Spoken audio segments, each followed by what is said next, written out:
From Washington, the McLaughlin Group, the American original. For over 2 decades, the sharpest minds, best sources, hardest talk.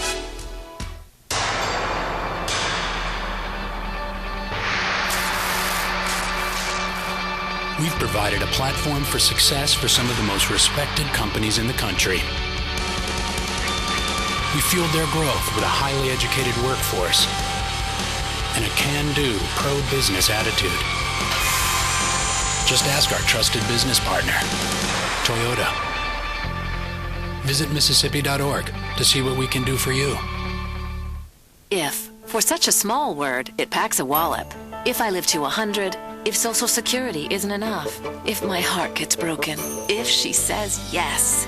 We believe IF should never hold you back. IF should be managed with a plan that builds on what you already have. Together, we can create a personal safety net, a launching pad for all those brilliant ifs in the middle of life. You can call on our expertise and get guarantees for the if in life. After all, we're MetLife.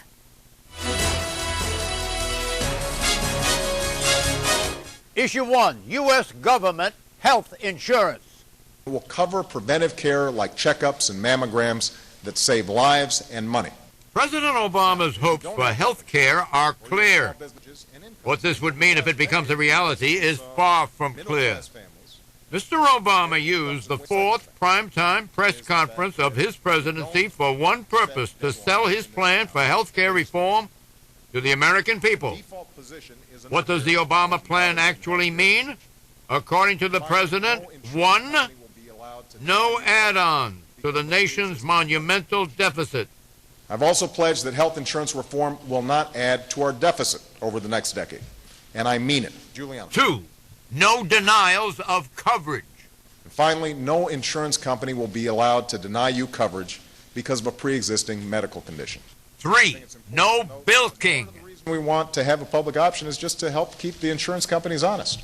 Question. Subsidizing health insurance for over 45 million people currently without insurance, covering everyone regardless of their health. Doing this without increasing the deficit and only raising taxes on the very rich, millionaires, Madonna, Bill Gates, Beyonce, and at the same time also cutting the growth of spending on health care.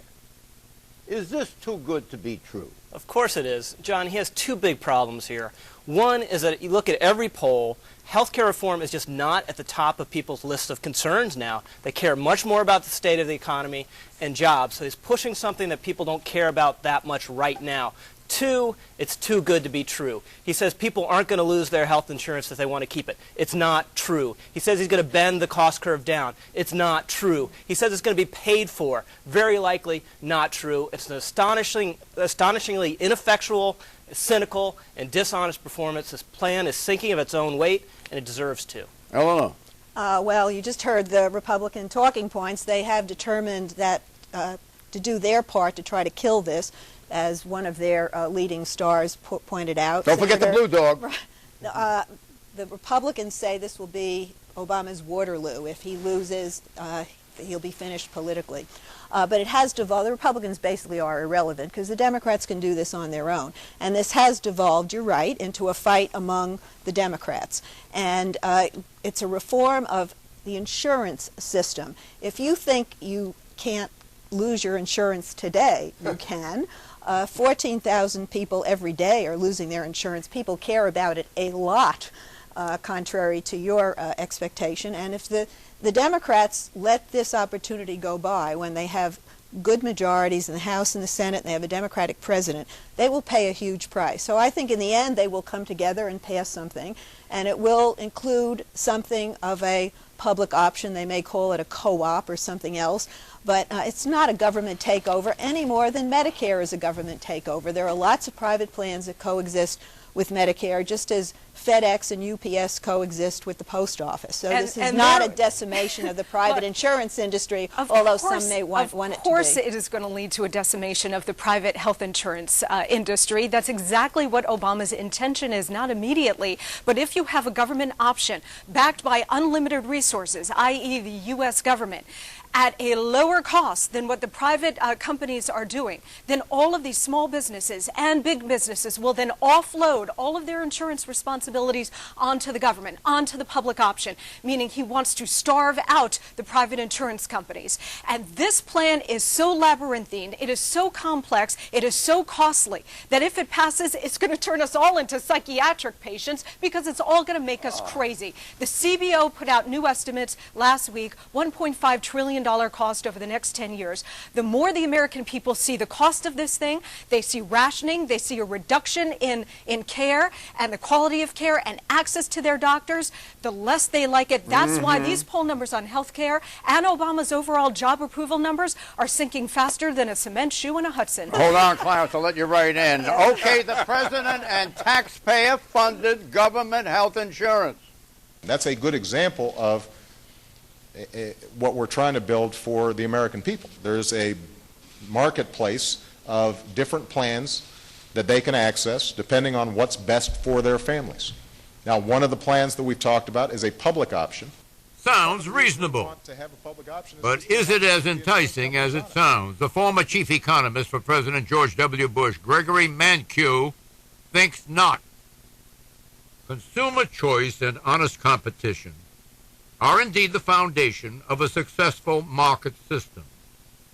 But they are usually achieved without a public provider.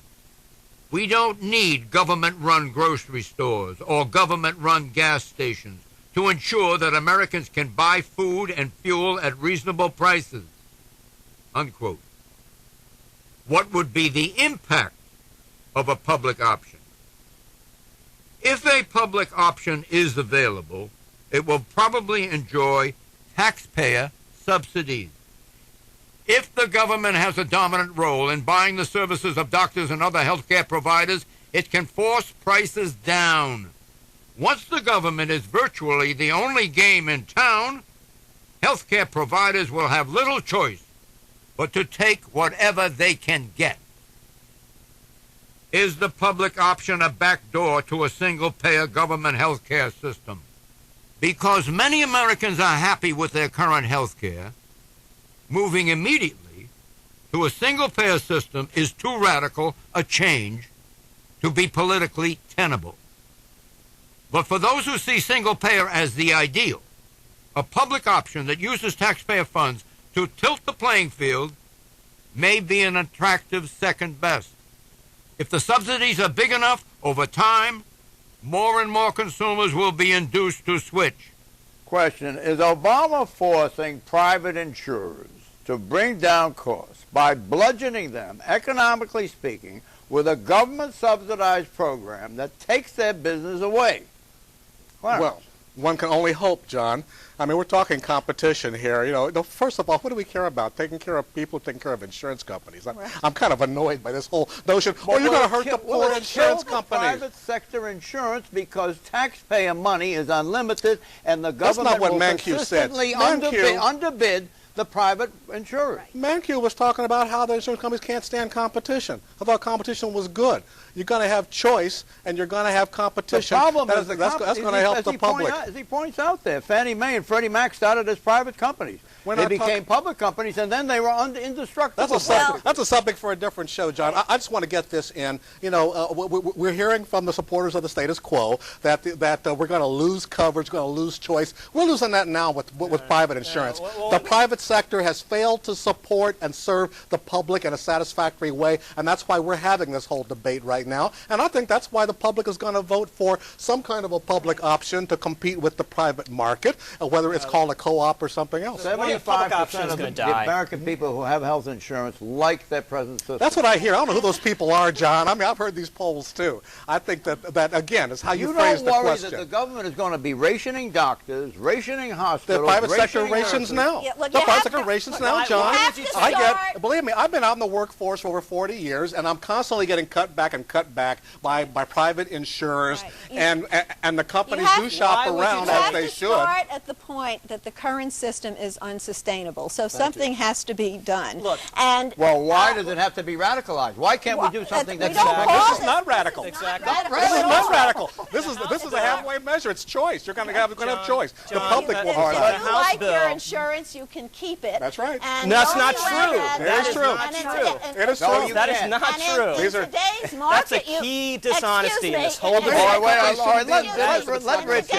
in We've today's- heard let this me side. finish my We've heard this sentence. side. Excuse Oh, me, no, excuse me. You didn't hear me finish my sentence. In today's market, your employer can cut you off. The insurance company can say you have a pre-existing condition. It is What's not gonna- what- Nirvana there's n- today. there- so sure, you the status are going quo- to get the some status quo is certainty with this imperfect. new It does system. need reform. Well, let's but hear what what the kind of House bill reform you wanna does, what the House bill does, according to an independent group that studied it, the Lewin Group, The Lewin widely Group is respected, funded 80 by million, private 80 healthcare million providers. people out of their private insurance into the government It's not plan. with the that's not with the That's, and Congressional Obama Budget cannot Office. admit that because it will sink the can we whole let thing. Monica You know, those Please. projections are Not based true. on a plan that hasn't been voted on yet. Thank you.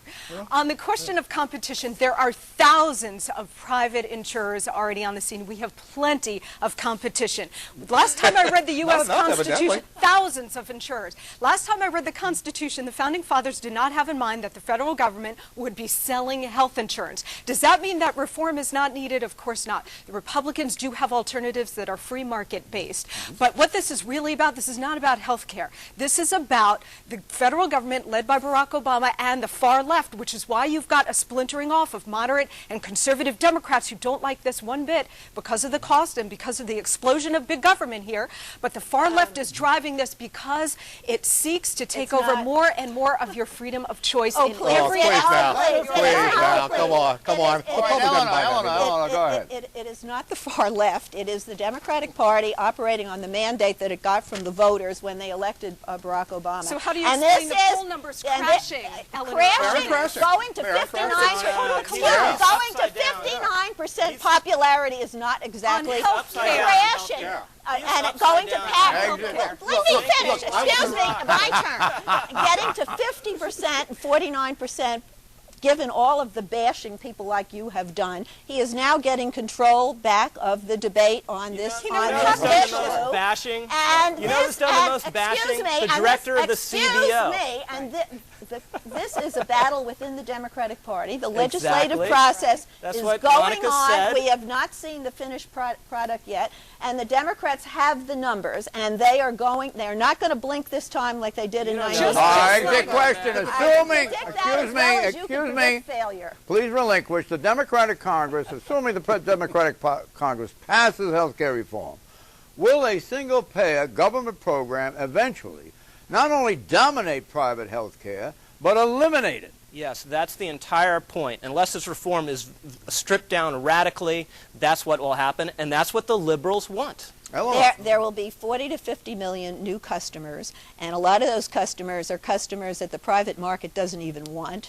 And there's plenty to go around that you can coexist with add-ons, and the government is going to provide a subsidy, a very basic plan, and people will buy extras. The insurance industry will flourish. But I'm with Clarence. It's not. Since when is this about protecting the insurance Thank you. industry? Thank This is you. protecting poor people, insurance companies. healthcare, They poor really- insurance. It's They're making protecting the a insured. ton of That's what money. it's about. No. They're making Go ahead. no, All right. no. You want your, protecting the you want, stock. Let me you hear want from your you. It's insurer about- to go out of business, Clarence? Well, Do you want my your insurer- insurer to go out of business? Do you know, want to get my dropped from insurer your is employer not- coverage? My coverage has been going down, Rich, and so a All lot right, of so other you- so you people. wanna- you and I'm sign not up- in bad shape. You want to go into a compared government plan. to You're going to most sign folks up for the country. public Monica, plan. You know, okay, if this it's is a an good- exit if it's a question. good Let's buy, go. I'm Let's gonna go. buy- I'm going to go buy into it. Of course. Hold on, Clarence. Hold on. Don't Sign Clarence up. debate you that way. For government Go health ahead. care. Bringing us back to the exit question. How do you like yes, Medicare? Let me ask you this that. is exactly where we're heading, to the single payer system, if in fact this gets passed and signed into law by President Obama.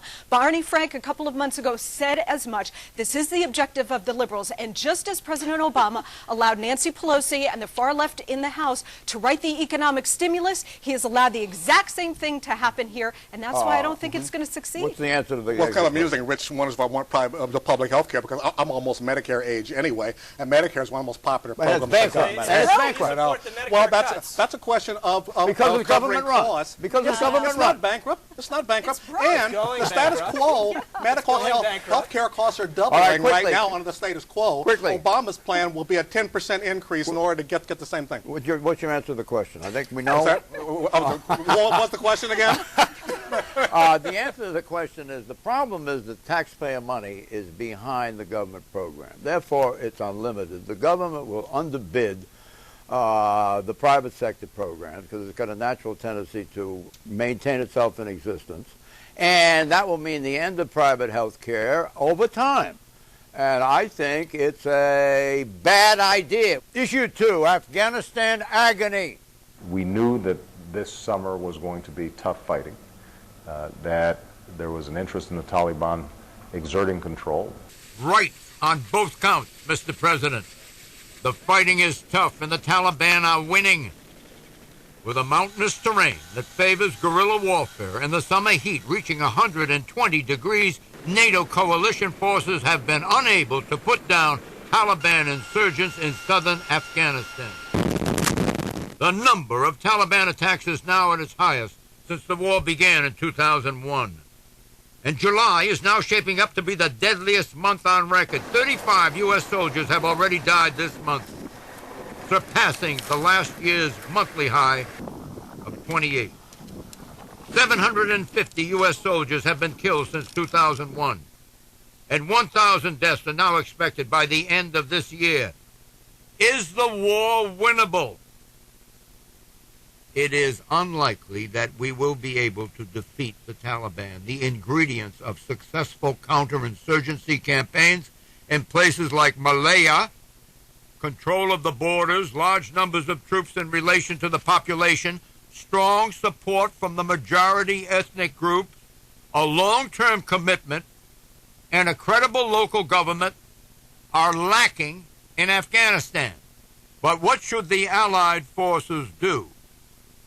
The best Afghan policy would be to reduce the number of foreign troops from the current level of 90,000 to far fewer, perhaps 20,000. In that case, two distinct objectives would remain for the international community: development and counterterrorism. So says Rory Stewart, writing in the London Review of Books. But the President of the United States will not be deterred. The United States has made a lasting commitment to defeat al-Qaeda, but also to support the democratically elected sovereign governments of both Pakistan and Afghanistan. That commitment will not waver. Question, is this nation building? Is President Barack Obama committing to nation building in Afghanistan? Monica Crowley. Yes, it is. And this is the much derided approach when it was undertaken by President Bush in Iraq, where President Obama, who was then a senator and a candidate, really had some significant issues with it. But here he is trying to do the exact same thing in Afghanistan. The problem here is that we've got about 66,000 U.S. troops either on the ground in Afghanistan or on the way. And our allies really have not stepped up. One of President Obama's big objectives here in Afghanistan was to try to get our NATO allies to commit more troops. Great Britain now is under enormous pressure to reduce the number they have there, 9,000 troops. They have suffered a tremendous amount of casualties, especially over the last month or two. So the British government is under pressure. Obama has also indicated that to his defense secretary that he would like to increase the number of troops in Afghanistan above and beyond what's already been committed by the end of the year. And the problem is, hang on, excuse me, let me just finish. The problem is that while we're talking about tactics here with boots on the ground, there really isn't a strategy. There's no exit strategy that's been delineated. There's no strategy here for what we're setting out to accomplish beyond trying to win hearts and minds or defeat the Taliban. And in terms of trying to get the Afghan army and police force up, which was a great struggle in Iraq to try to protect themselves from al-Qaeda forces or get them out of the country, this is a very difficult proposition. Eleanor. It is feeling a lot like Iraq when you hear each day about an American serviceman dying. And I think, Barack Obama has taken an enormous gamble by raising the stakes in Afghanistan, but I don't really see that he had any other choice. And he was not opposed to fighting an insurgency in Iraq, and this is how you fight an insurgency. You can call it nation building, and the new general there, McChrystal, is calling it a holistic strategy. Basically, they're not fighting the Taliban, they're protecting the people. But what that means is they've escalated the fighting in Afghanistan. The Taliban is coming across the border into Pakistan, and Pakistan is now pushing back because they feel that the Taliban is now urbanizing its fight in that country. So it's a scary strategy, But I would disagree with you that they don't have a strategy. It's a very clear strategy in place, and that is fighting an insurgency in Afghanistan with the hope of containing the problems. The fact in is Barack Pakistan. Obama did oppose fighting a counterinsurgency in Iraq. That was what the surge was about. It was not just more manpower, it was a different strategy. Now the strategy is being applied in Afghanistan, and as we saw with the surge in Iraq, when you initially go in to clear these areas of the enemy, you're going to take casualties. It's extremely painful. And if you recall the Iraq debate, everyone on the left, and everyone who was in favor of losing the war, said, oh my gosh, the surge is never going to work because casualties went up. Well, casualties are going up in Afghanistan now. So and this is is a real, President Bush, or is it about judging what's going on This is a real now? gut check moment for Barack Obama. Because this is inevitable that casualties go up, and he has to see this moment through. And unfortunately, he doesn't have so much of the left in the defeatist mode they were in the Iraq war. Well, casualties are going up because we are engaging the enemy now. Right. For years, we weren't engaging because all of our troops were over in Iraq. We didn't have enough troops in Afghanistan. We've got more. We may not have enough now, but we've got to stay. For one thing, Karzai's government, as you know, doesn't have much authority outside the capital city. You've got to deal in these rural areas, in these mountainous areas, where local tribal chiefs have more authority. Anarchic. It's been hard to hold those areas, right? Hard to hold them. You know, you take them by day and overnight. They go back. I mean, that's why the whole point is clearing and holding. As well. What we've cleared these areas occasionally. We've never held them. That's what we're doing now. Yeah, but if we're going to revisit Iraq, how many years and how many casualties did it get before President Bush realized it was actually an insurgency? It took him too long. Issue 3, the Gates affair. This is how Harvard professor, author, TV documentarian, prodigiously awarded Henry Louis Gates typically appears in public. But that was a far cry from how he appeared last week, handcuffed just outside of his home in Cambridge, Massachusetts. Gates arrived at his house late last Thursday after a trip to China. Finding the door jammed, Gates and his driver attempted to push the door open. That led a neighbor to report a break-in. The responding police officer, Sergeant James Crowley, arrived and asked Gates to step outside of his house.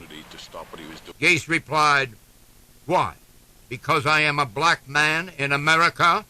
Professor Gates says that he, Gates, presented his Harvard ID and then grew angry when the sergeant refused to give the sergeant's name and badge number to Gates. Sergeant Crowley says that he, Crowley, offered the information. Gates says he never got it. Crowley says Gates remained angry, and that led to Gates' arrest. Charge, disorderly conduct. The charges were later dropped. Dr. Gates subsequently commented on the episode. What it made me realize was how vulnerable all black men are, how vulnerable all people of color are, and all poor people to capricious forces like a rogue policeman. And this man clearly was a rogue policeman. Professor Gates added that if Sergeant Crowley, quote, sincerely apologized, he, Gates, would be willing to forgive him, unquote. Sergeant Crowley said he had no reason to apologize. That apology will never come. I know what I did was right. I have nothing to apologize for. The event triggered this response on Wednesday night from a self-described friend of Gates. What I think we know, separate and apart from this incident, is that there is a long history in this country of African Americans and Latinos being stopped by law enforcement disproportionately.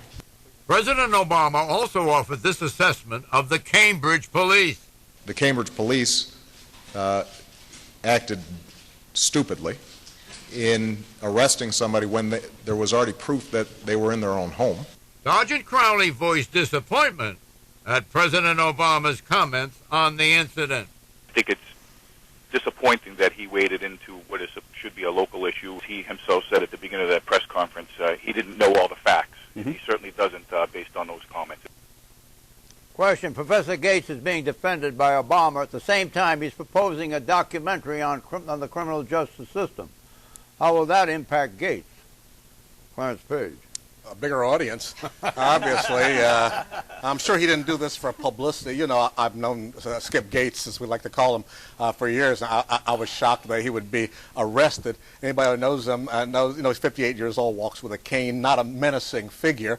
Now we've got these two dueling accounts of what happened. Now there were witnesses, but it looks to me like a classic case of an officer who had a choice when he's got someone who was upset. Skip Gates has just gotten back from China, probably jet-lagged and short-tempered, and maybe he didn't stop shouting at the officer. The officer and the other police officers were the fuel of his anger. Had they left, I think things would have calmed down, but it was hard for them to leave when they're being yelled at by a guy who they're accusing of disorderly conduct. One of the impacts of this event is it's driven other news off the front page. For example, the president's probable loss by Congress of his package on medication.